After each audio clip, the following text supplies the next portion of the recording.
Yeah. And let's talk about that because there's a sequence in there that goes back to 1978, like you mentioned.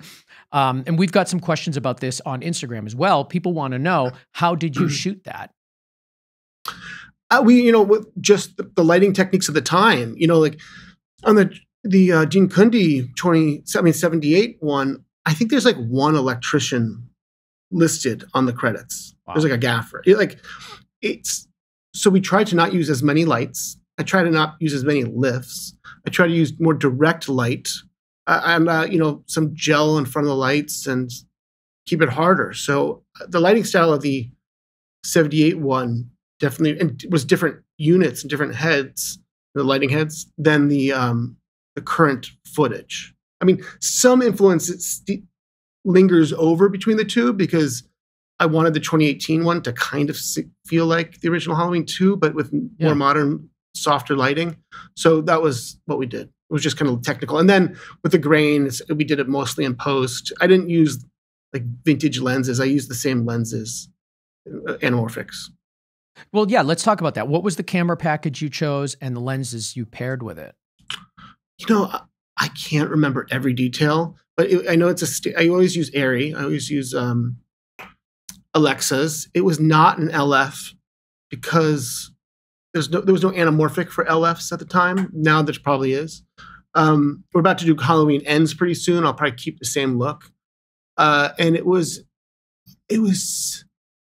I'm so embarrassed to say. It's either Cook anamorphics. I believe it's Cook anamorphics that we used. And then on Halloween Kills, I had an anamorphic zoom. On Halloween, the original 2018 Halloween, we used a spherical zoom with an adapter on the back. Why those little changes? It sounds, for the most part, it's relatively similar, but you kind of swapped out some lenses and made some revisions to it. What was the thought behind that? I couldn't get access to a Cook anamorphic zoom when I did the 2018 movie. They're very rare. They're very tricky and finicky. And I was able to get it on Halloween Kills. But I wish I had a spherical one also, because there's too much weird stuff going on the edges, and some stuff just the lens falls apart, and you need a lot of light. So it was a little tricky to use. You'll see some anamorphic mistakes in Halloween Kills. Is there one you can point to that really bothers you? Yeah, there's stuff in that bar scene where there's some focus. Like, it's not the focus puller; it's just the lens can't focus on like the top of the frame or something. So you're saying like aberrations in the outer borders of the frame that you got from that anamorphic zoom?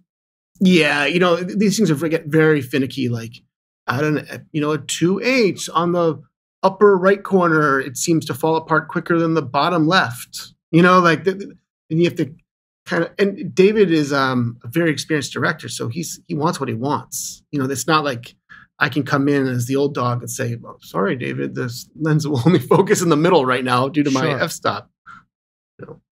Well, is he kind of understanding of the limitations of the gear usually? Is he understanding on some days? And other days he says, the shot we discussed, why is it not being achieved? What do you want me to do? Figure it out for you?